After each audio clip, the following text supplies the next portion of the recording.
48%. Baru juga tak hanya itu, kepatuhan menjaga jarak juga ikut turun sampai 20%. Padahal apabila 70 masyarakat memakai masker, tingkat penularan COVID-19 itu bisa dihentikan. Dan ini datanya dari September hingga Desember 2020 untuk Satgas COVID-19. Jadi di sini udah terlihat bahwa ada penurunan dari kepatuhan masyarakat terhadap protokol kesehatan. Itu yang terjadi sekarang. Dan juga nih, di sebelah kanan ada gambar dilarang mudik ya. Jadi ini kejadian juga, terutama habis Idul Fitri. Jadi kan teman-teman udah tahu kan, pasti kemarin itu ada Idul Fitri, terus banyak orang yang pingin mudik, dan liburan habis Lebaran itu kan banyak juga orang yang ke tempat wisata gitu. Dan ditambah dengan protokol yang tidak dipatuhi, dan juga banyaknya orang yang misalnya mudik, akhirnya terjadinya peningkatan yang sekarang kita terjadi itu, yang kita lihat grafiknya itu tiba-tiba melonjak sehingga sampai 21.000. Ya, itu karena faktor dari mudik, liburan habis Lebaran, dan juga kepatuhan masyarakat yang semakin menurun. Itu yang terjadi. Lalu yang kedua, apa sih menyebabkan COVID-19 naik juga? Yaitu adalah kebijakan pemerintah. Jadi ya kita di sini perlu mengkritisi juga sebagai mahasiswa ya. Kita perlu mengkritisi apa aja kebijakan pemerintah yang dikeluarkan gitu oleh Kemenkes misalnya. Dan di sini kita bisa lihat juga di bulan Januari, Menkes bilang bahwa ada kesalahan strategi testing corona di Indonesia. Jadi ini saya jelaskan aja untuk detailnya. Jadi untuk kesalahan testing kita ini sebenarnya adalah kita testing itu sekedar untuk regulasi, misalnya kita mau naik pesawat atau mau masuk kayak misalnya ke tempat formal kayak misalnya Istana Negara, itu kan kita melakukan tes itu berulang kali gitu loh. Dan itu masalahnya orang yang tes itu aja gitu. Jadi Menkes sendiri dia bilang bahwa saya ini masuk Istana Presiden itu 5 kali gitu, bolak-balik, dan saya 5 kali testing.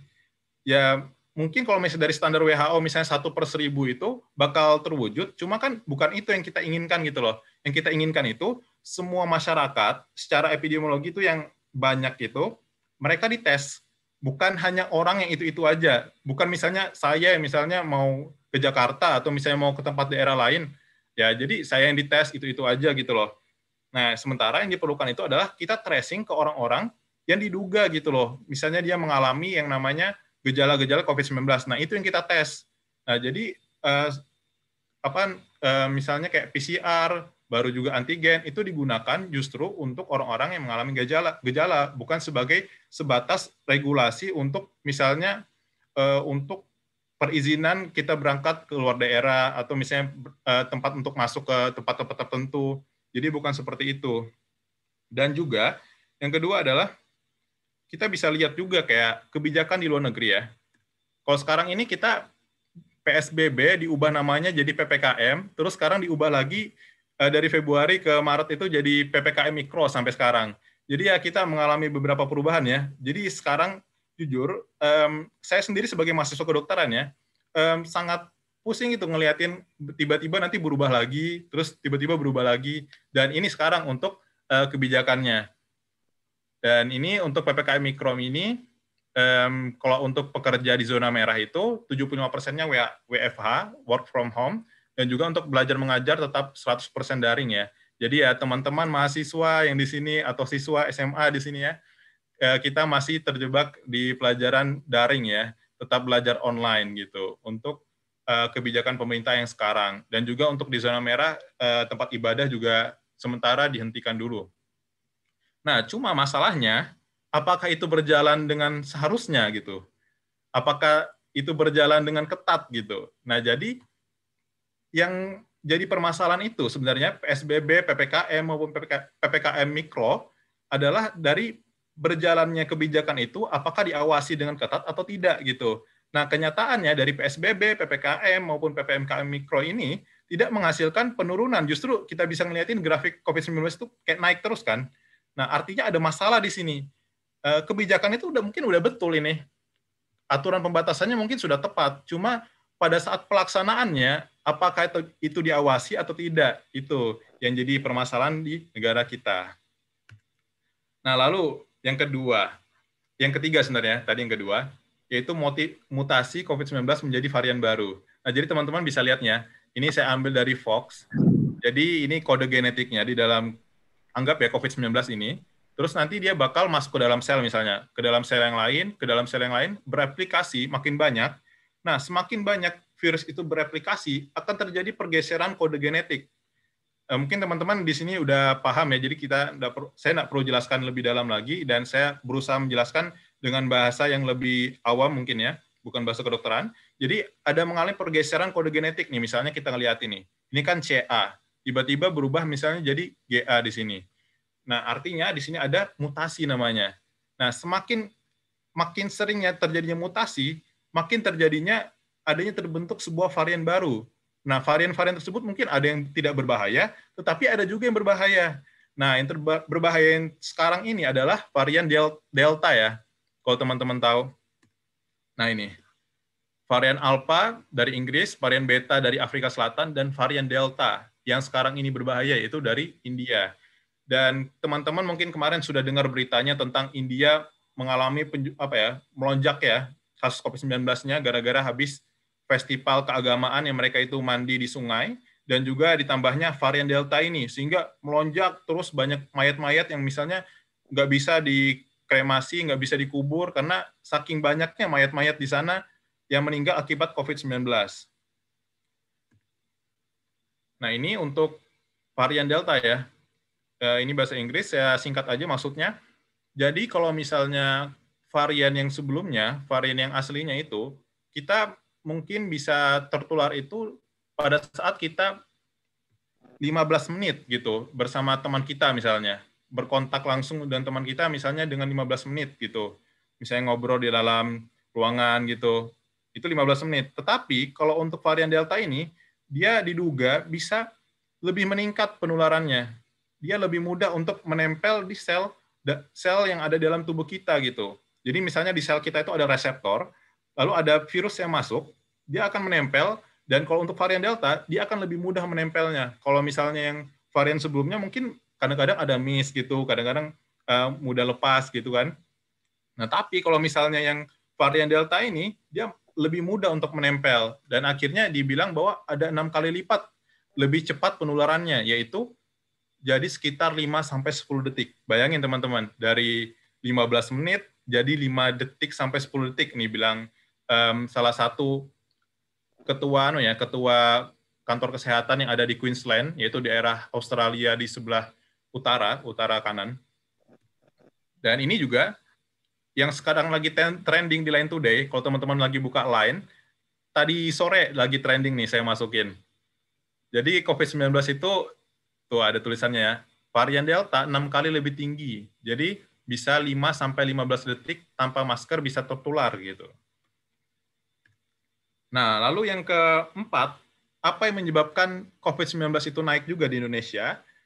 Masalah yang kita hadapin adalah hoax COVID-19. Mungkin teman-teman udah sering dengar ya hoax-hoaxnya, dan mungkin ada teman-teman juga yang masih percaya dengan hoax mungkin di sini. Saya kurang tahu juga ya. Jadi kalau untuk hoax-nya sendiri, banyak sekali ya, mulai dari resep obat COVID-19 yang tersebar ya, kayak obat-obat herbal seperti ini, misalnya resep jamu gitu. Lalu yang kedua adalah misalnya tentang koin yang menempel di bahu setelah divaksin, dan juga yang ketiga ada chip di vaksin. Itu hoax-hoax yang lumayan terkenal ya di negara kita, yang membuat orang-orang itu menjadi menolak vaksin gitu. Padahal kalau misalnya kita teliti lebih dalam, bahwa misalnya ini ya, salah satunya aja saya bahas supaya lebih singkat, yaitu tentang ada magnet di dalam vaksin. Jadi kalau misalnya untuk kandungan vaksin sendiri, dia itu adalah kandungan protein gitu. Dan kalau misalnya kita teliti lebih dalam, dijabarkan itu, dan mungkin kalau saya sebutkan satu persatu mungkin teman-teman nggak ngerti juga ya tentang bahasanya. Jadi dari semua bahan-bahan yang ada di vaksin tersebut, tidak ada satupun kandungan yang mengandung bahan magnetik gitu kalau diteliti. Baik dari itu Sinovac, AstraZeneca, maupun Pfizer ya. Nah, jadi hampir mustahil untuk adanya magnet gitu, bisa menempel misalnya besi di situ. Dan di sini koin 1000 itu bukan bukan besi ya. Dia ada bahan lainnya yang pasti bukan besi. Dan kalau misalnya teman-teman menempelkan di bahu, yang mau menempelkan di dahi atau menempelkan di manapun, dia bisa menempel karena misalnya bersentuhan dengan keringat atau bersentuhan misalnya habis kena air gitu kan.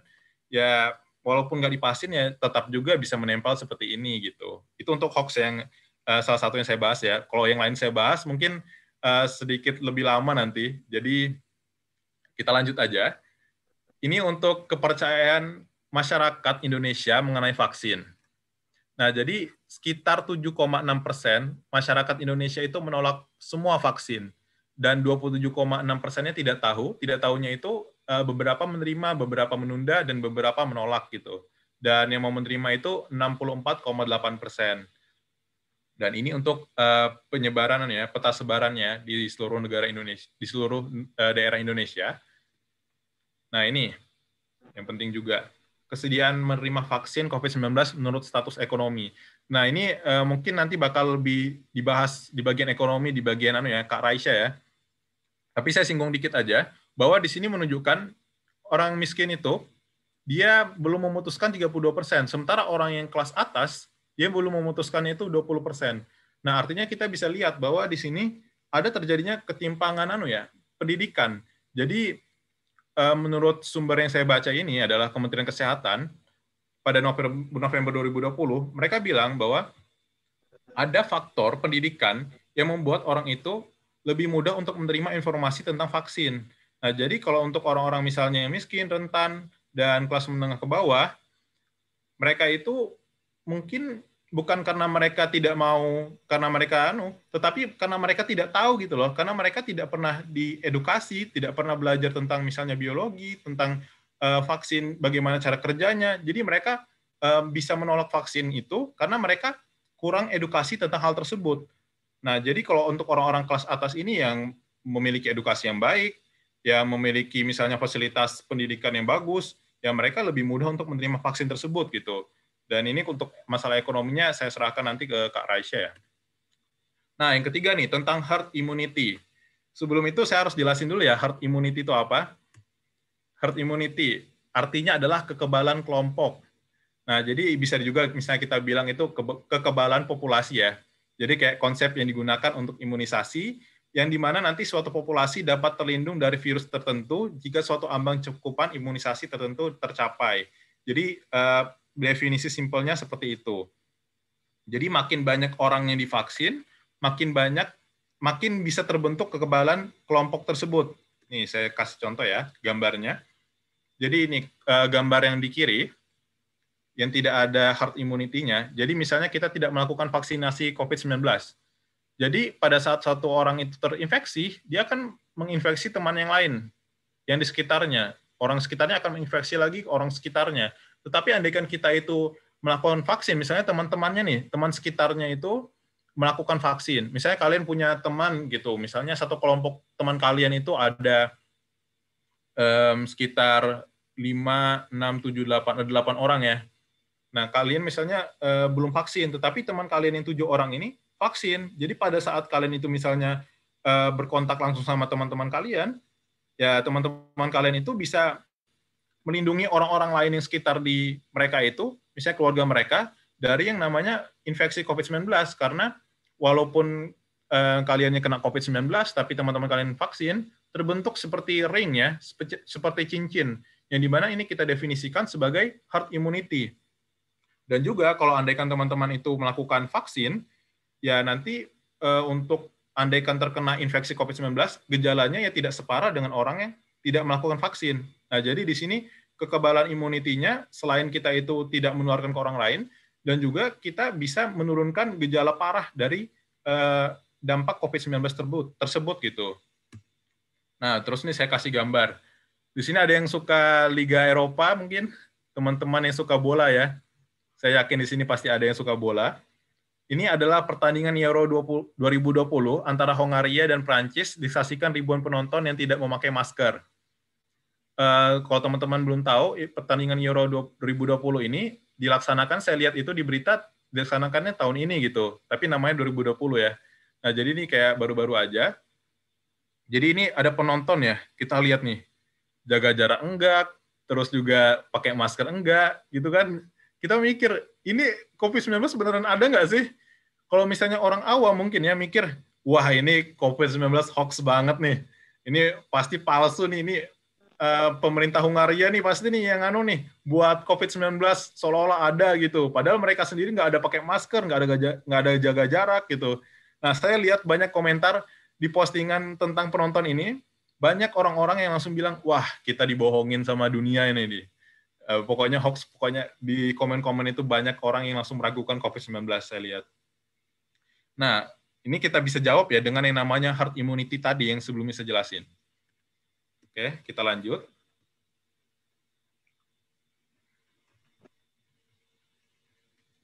Oke. Nah, ini adalah jumlah dari total penduduk yang udah divaksin. Yang biru tebal ini artinya sudah divaksin 2 kali, yang biru yang nggak terlalu tebal, yang biru muda ini, dia itu masih 1 kali vaksin ya, partially vaksin. Nah, kita bisa lihat nih, Hungaria. Di mana Hungaria? Di bawah nih, bagian bawah. Kelihatan? Hungaria, nih Hungari, 49,0%. Artinya dari seluruh penduduknya tuh, hampir setengahnya sudah melakukan vaksin. Jadi udah banyak banget ya penduduk Hungaria itu yang melakukan vaksin. Nah, jadi buat teman-teman yang belum tahu, penduduk Hungaria itu nggak sampai 10 juta, 9,5 juta kalau jumlah penduduknya. Nah, kita bandingin sama Indonesia. Berapa Indonesia? Kita lihat Indonesia, 4,7%. Jadi di antara 270 juta penduduk di Indonesia, penduduk kita hanya 4,7% gitu. Ini untuk data yang diambil dari yang internasional ya, dari edition CNN. Tetapi kalau misalnya kita pakai data yang Satgas, Satgas itu udah kayak 550.000 per hari meningkat vaksinnya. Sekarang totalnya sekitar 12 juta, artinya dari 12 juta per 270 juta, itu artinya sekitar 9%-an gitu. Jadi sekarang posisi Indonesia 9%. Tetapi hal tersebut itu belum cukup gitu. Untuk mencapai herd immunity, kita perlu sekitar 60-70% kalau bilang WHO. Bahkan ada juga peneliti yang lain yang bilang bahwa bukan 60-70% lagi, tapi 70-85% gitu. Kalau bisa udah divaksin semua, di situ kita terbentuk yang namanya kekebalan kelompok. Nah, kita lihat nih, kasus Hungaria. Dari September mungkin naik ya, di Desember naik, baru turun lagi gelombang kedua Maret, dan sekarang hampir kadang-kadang itu tidak ada kasus sama sekali dalam sehari. Di 12 Juni, 13 Juni, no cases, terus juga di bagian sekarang ini, di 26 Juni juga no cases ya. Jadi nggak ada lagi orang yang terinfeksi COVID dalam sehari. Bayangin kita 21.000, sementara Hungari 0 gitu kasusnya. Padahal mereka ngadain yang namanya Liga Eropa ya. Padahal mereka nonton sedekat itu dan juga nggak pakai masker gitu. Nah, terus kita bandingin sama United States yang mungkin sekitar hampir 50% vaksin sudah berjalan ya mereka, udah 2 kali gitu. Kita bisa lihat di sini kalau misalnya kita lihat jumlahnya, puncak tertingginya itu sekitar 300.000 per hari gitu casesnya. Dan sekarang di tanggal 26 Juni kemarin ya berarti ya, ada sekitar 6.685. Kenapa bisa turun gini? Karena mereka vaksin. Karena Joe Biden, Presiden Amerika Serikat yang sekarang, dia mengkampanyekan yang namanya vaksin or mask. Artinya mau vaksin atau pakai masker. Pilih antara dua itu.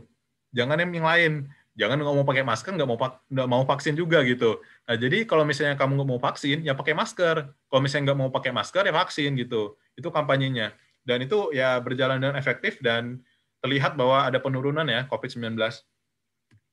Nah, sementara di Indonesia kita naik lagi di 26 Juni.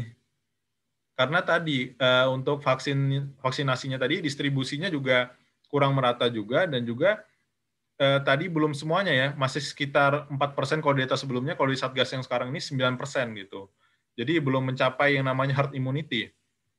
Masih sangat jauh untuk mencapai kekebalan kelompok tersebut. Nah, ini saya mau kita belajar dari pengalaman smallpox dulu. Jadi dulu ada pandemi juga ya, endemi atau pandemi saya lupa. Pokoknya ini artinya ada smallpox, pokoknya hampir di seluruh dunia itu mengalami hal tersebut. Di Indonesia juga sempat pernah. Pokoknya kasusnya rame. Jadi kalau untuk ini ya, untuk penularannya sendiri sama-sama dari manusia ke manusia. Kalau 19 kan dari manusia ke manusia yang lain. Kalau smallpox dari manusia ke manusia yang lain. Nah, cuma kalau smallpox ini ya kelihatan gitu. kayak misalnya bintil-bintil gitu kan di tubuh. Nah, jadi orang tuh udah tahu gitu loh, oh ini ada wabah nih, kena gara-gara ada wabah smallpox. Jadi ada bintil-bintil merah-merah gitu kan banyak. Nah, tapi kalau COVID-19, orang itu kayak kelihatan sehat-sehat aja gitu loh. Dia cuma kayak batuk biasa, mungkin pilek biasa, atau bahkan tidak bergejala sama sekali. Dan dia keliling-keliling, makan di restoran, atau misalnya nongkrong, tidak bergejala, tetapi bisa menularkan orang lain gitu. Nah, itu perbedaan dari smallpox maupun COVID-19. Kalau smallpox mungkin bukti nyatanya kelihatan. Jadi orang-orang yang misalnya suka percaya hoax mungkin ya nggak bisa juga menentang hal tersebut karena mereka lihat secara langsung. Tapi COVID-19 ini nggak bisa gitu. Nah, untuk pengalaman kita, untuk dari tahun 1920 sampai 1980 ya, ini terbentuk namanya herd immunity di seluruh dunia sampai kasus itu tersebut mengalami namanya eradikasi. Itu semacam pemusnahan dari suatu penyakit. Jadi smallpox ini nggak ada lagi di seluruh dunia. Karena apa? Karena kita hampir di seluruh dunia sudah melakukan vaksin. Jadi dulu itu seluruh dunia itu bekerja sama untuk menyebarkan vaksin dan melakukan vaksinisasi ke seluruh masyarakatnya gitu. Nah, kita bisa lihat nih dari 1920 melonjak nurun, terus terakhir di 1980 sampai nol, nggak ada lagi. Nah, maksud saya di sini adalah bahwa kekebalan kelompok maupun mengalami yang namanya eradikasi, pemusnahan dari suatu penyakit itu masih mungkin terjadi untuk COVID-19 gitu, selama seluruh dunia itu bakal bekerja sama untuk menyebarkan vaksin. Dan ini lagi proses untuk mengalami hal tersebut. Dan untuk COVID-19 sendiri, tadi masalahnya itu. Masalahnya adalah ada orang yang tidak bergejala gitu untuk mengalami hal tersebut. Nah, jadi agak susah untuk mendeteksinya. Sementara kalau untuk smallpox gampang aja, kita lihat dari kulitnya aja. Nah, lalu yang keempat, solusinya apa sih, Kak? Gitu. Solusinya, saya ulangi lagi, mungkin teman-teman mungkin bosan ya dengar ini dari dokter, dari tenaga kesehatan gitu misalnya, tentang misalnya menjaga jarak, memakai masker, mencuci tangan, tapi saya bakal ulangi lagi, karena kita tidak boleh berhenti untuk mengedukasi ya teman-teman. Dan juga untuk rumusnya sendiri adalah 3T tambah 3M kurang 3K sama dengan 0. Itu rumus Zero COVID-19. Nah, jadi tingkatkan 3T, testing, tracing, treatment. Jadi kita tuh memperbanyak tes COVID-19 melalui antigen, swab, dan juga kita melakukan tracing siapa aja orang bergejala, dan juga kita melakukan treatment. Kita melakukan perawatan gitu kepada mereka. Dan juga tadi 3M sudah saya sebutin, dan hindari 3K, yaitu kontak erat, kerumunan, dan juga kamar ruang tertutup. Jadi itu yang kita perlu hindari. Ini untuk solusi umumnya ya. Dan untuk solusi dari semua masalah-masalah tadi, ada 4 sebenarnya. Yang pertama adalah kita mengedukasi masyarakat gitu. Pentingnya vaksin itu apa sih? Terus pentingnya herd immunity itu seperti apa sih? Mau nggak sih kita misalnya nonton misalnya stadion, ada orang pertandingan bola, kita nonton lagi kayak dulu, misalnya Persija lawan Persiba ya, teman-teman mungkin Jakarta sama Bandung misalnya nonton pertandingan bola. Nah, itu kan pingin kita nonton seperti itu lagi. Nah, rakyat Hungaria, mereka seperti itu juga. Mereka pingin nonton Liga Eropa mereka gitu. Nah, akhirnya mereka, saya pingin nonton, kebijakan pemerintah untuk supaya kita bisa nonton adalah melakukan vaksin. Nah, jadi mereka itu terbentuk sudah pola pikirnya yaitu, kita harus vaksin dulu supaya kita bisa merayakan Liga Eropa yang akan datang gitu. Nah, akhirnya mereka sekitar hampir 50% ya, hampir 50% itu melakukan vaksinasi, dan terbukti tadi mereka bisa nonton Liga Eropa tanpa pakai masker, bisa juga tanpa jaga jarak gitu. Bahkan himbauan pemerintahnya tidak perlu lagi menggunakan masker gitu. Dan yang kedua adalah memastikan kebijakan pemerintah seperti PPKM Mikro itu harus dipastikan berjalan dengan baik gitu. Jangan sampai cuma sekedar nama aja PSBB, PPKM Mikro, tetapi untuk pelaksanaannya tidak terjalan gitu. Dan kita sebagai masyarakat mau tidak mau ya harus membantu mengawasi juga tentang kebijakan pemerintah ini, terutama kita-kita yang jadi mahasiswa nih. Dari 5 pemateri ini kan mahasiswa semua. Jadi ya penontonnya juga mahasiswa. Kita pokoknya sebagai mahasiswa kita harus melakukan yang namanya edukasi ke masyarakat ya. Karena di Tridharma Perguruan Tinggi juga ada poin yang namanya pengabdian masyarakat, dan di situ kita berkewajiban gitu untuk mengedukasi masyarakat. Misalnya tadi tentang COVID-19 juga, tentang vaksin, itu penting juga untuk kita edukasi ke masyarakat. Dan untuk PPKM Mikro ini kita perlu yang namanya advokasi juga. Jadi kita perlu advokasi dengan pemerintah daerah mungkin tentang misalnya kebijakan pemerintah yang harus lebih diperketat misalnya, atau misalnya ada tidak sesuai jalan dengan semestinya, itu kita harus awasin. Lalu yang ketiga adalah memastikan pembangunan rumah sakit dan penyediaan fasilitas kesehatan merata setiap daerah. Nah, ini yang penting juga, karena dari COVID-19 ini datang, kita jadi tersadar gitu loh, bahwa fasilitas kesehatan di semua daerah itu tidaklah sama gitu. Ada ketimpangan dari daerah satu, daerah kota misalnya, sama daerah terpencil gitu. Terlihat sekali ketimpangannya, fasilitasnya juga terlihat gitu. Bahkan daerah terpencil pun untuk melakukan swab PCR, itu pun agak susah ya mereka. Nah, jadi di sini kita harus minta pemerintah juga untuk membangun misalnya rumah sakit dan juga penyediaan fasilitas kesehatan yang merata gitu, dari misalnya dari kota maupun daerah-daerah terpencil gitu. Dan yang keempat adalah mengurangi aktivitas bersama orang banyak dan selalu mengingatkan protokol kesehatan. Nah, ini yang perlu kita ulangi terus. Saya tahu ada yang namanya pandemi fatigue, yaitu kelelahan pandemi.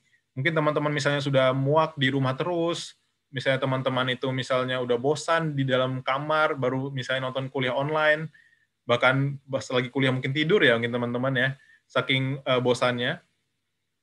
Nah, saya udah tahu itu. Jadi kita ulangi aja, kita saling menguatkan aja, kita saling mengingatkan satu sama lain bahwa protokol kesehatan ini mau tahun 2020, mau di bulan 6, mau di bulan 12, mau di bulan selanjutnya lagi, di tahun berikutnya, itu tetap harus dilakukan gitu. Nggak ada namanya misalnya protokol kesehatan itu sampai akhir 2020 aja, 2021 ya, udahlah nggak usah protokol lagi gitu. Ya sudah, kita makan bareng aja sama teman gitu. Kita nongkrong seperti biasa, kumpul sama orang banyak. Nggak ada namanya seperti itu. Jadi tetap sama. Protokol kita itu tetap sama semenjak COVID-19 itu baru muncul gitu. Kan COVID-19 baru muncul itu kan kayak, wih, orang-orang pakai masker semua, orang-orang jaga jarak semua. Tetapi makin sekarang kan orang itu makin minim untuk mematuhi protokol kesehatan. Nah, seharusnya semangat untuk mematuhi protokol kesehatan itu sama dengan pas lagi COVID-19 itu baru muncul gitu. Inilah pentingnya solusi dari kita ya sebagai mahasiswa juga. Ada 4 poin, saya rangkum lagi. Edukasi tentang vaksin. Yang kedua, memastikan kebijakan PPKM Mikro dengan berjalan dengan baik. Yang ketiga, memastikan pembangunan fasilitas kesehatan itu merata. Baru yang keempat adalah mengurangi aktivitas bersama orang banyak. Lalu, ini mungkin sudah 15 menit ya, panitia ya. Jadi saya tutup aja.